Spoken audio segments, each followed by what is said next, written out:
I just spent almost $700 on what is widely considered the absolute best studio tracking headphones on the planet, the Neumann NDH20. I saw legends like Alangelo and Phineas using them, and my logic was simple. Neumann makes the best microphones in the world, so naturally their headphones must be the holy grail. Right? Wrong. In exactly 7 days, these highly engineered, precision-crafted German headphones took me from the highest peak of studio excitement to an absolute physical and sonic nightmare. I bought them blind, rode the hype wave, and now they're honestly going to be sitting on Facebook Marketplace. By the end of this video, I'm going to tell you exactly why I'm taking a massive loss on these, why my mixers didn't sound as good as I thought they would in my car, and why wearing them felt like someone was taking a blunt axe to my cervical spine. If you're a producer, an artist, or you're just a gearhead looking for your next upgrade, put your wallet away. You need to hear this first. Let me give you some quick context. I was given like a second chance at life, and I have one overarching mission right now. I just want to make the absolute best songs for you guys, so that you'll watch me headline Coachella. That is the goal. I'm planning a 12 original song release this year, and it's a brutal progression system. I'm on a massive time crunch.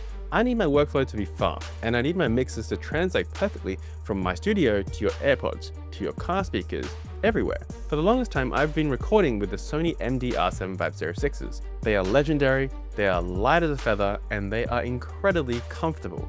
But let's be real, they don't sound incredible when you transition from recording to mixing and mastering. My studio room is literally just plasterboards. It's completely untreated acoustically. As much as I'd love to blast a pair of high-end Genelec monitors, the reality of my resource constraints means my room will lie to me. So I have no option but to rely heavily on headphones for that final 10% of precision tweaking. I needed an upgrade. I wanted the best. I needed a tool that would remove the friction between what's in my head and what ends up on Spotify. So I saw that Neumann NDH20 is on sale, and I didn't even bother testing them in store. I just rushed to my local music shop, swiped my card, and brought them home. I thought, brand, product, must be good. Let's buy it. What I didn't realize was that it was about to create a massive physical bottleneck that almost derailed my entire release schedule. Let's talk about the sensory experience of day one, opening the box. You get that pristine factory smell. The headphones are cold to the touch, aluminium. They feel heavy, substantial, expensive. I sat down in my chair, plugged them directly into my Mac, and sometimes I use my Apollo interface, and I just put them on. The isolation was instant. I loaded up my template, laid down my first vocal take, and wow. The reverb tails, the delays, the crispiness of the acoustic guitars, everything sounded crystal clear. It was a massive sonic leap from my old Sonys, and the bass felt so fat and present. I was like riding the honeymoon phase. But my workflow is intense. I like to track vocals for at least 3 days straight, and doing so in maybe like 40-minute bursts of maximum intensity. Any longer than that and my voice just gets fatigued. But on day 2, something else started to fatigue.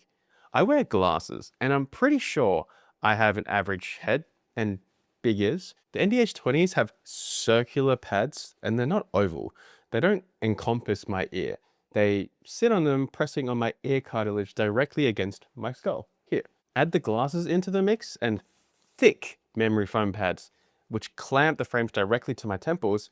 By hour 2, I was developing like a really pulsating, dull headache. To relieve the pressure, I have to fully extend the headband like this.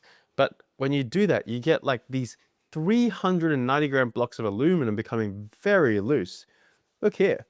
I become hyper conscious of them just sliding off if I took it too far forward, and if my head moves too aggressively into the mic. The friction had entered the chat. By day 4, I noticed a severe drop in my motivation. Usually I crush my vocal takes easy. It's a machine-like routine, but I was dreading sitting down in my booth, in my car. I thought maybe I was just feeling self-conscious because the headphones were so detailed that they exposed every flaw in my pitch.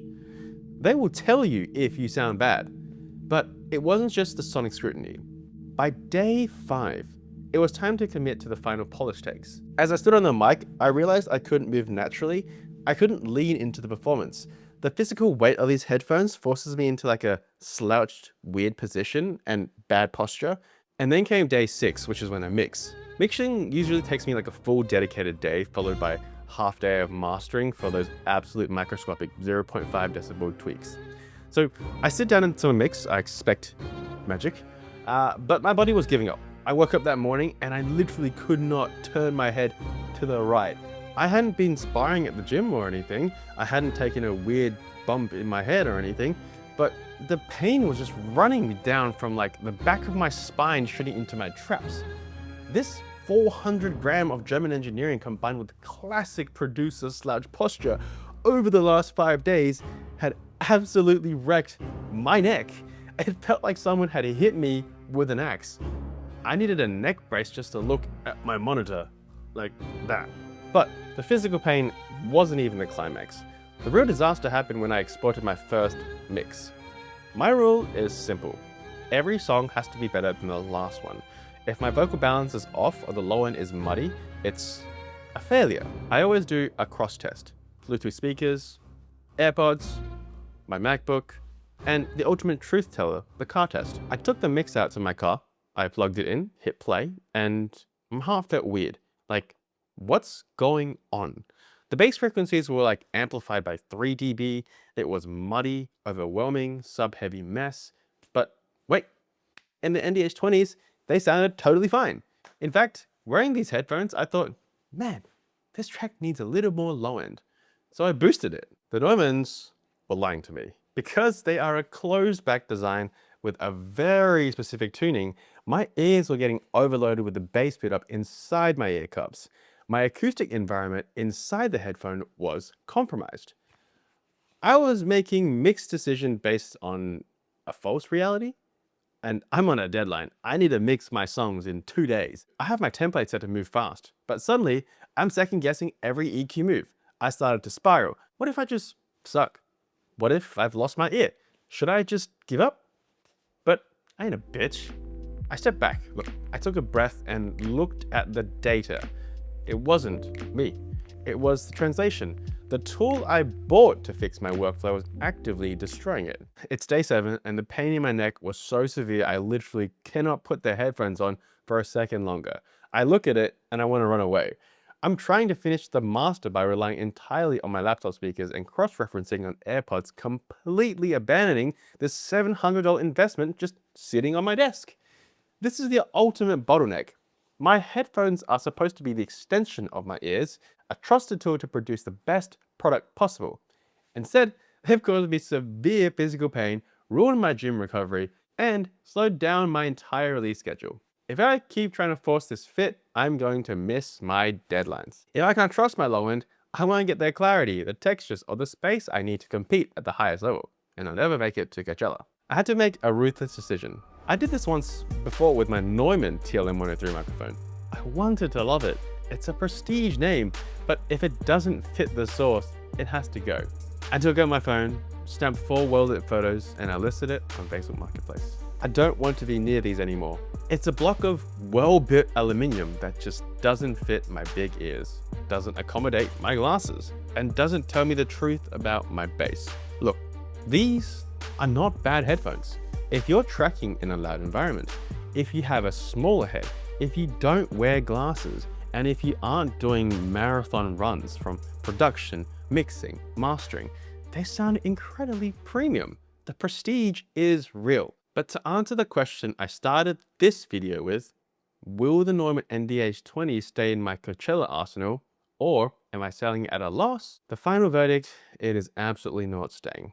I've realized that for mixing and mastering, especially in an untreated room, I need the natural cross feed and zero ear fatigue of an open back design. I need something lighter. Lately, I've been heavily researching the Sony MDR-MV1s and the Sennheiser HD490 Pros. I need comfort, I need truth, and I need my neck intact so I can actually survive my heavy bag sessions.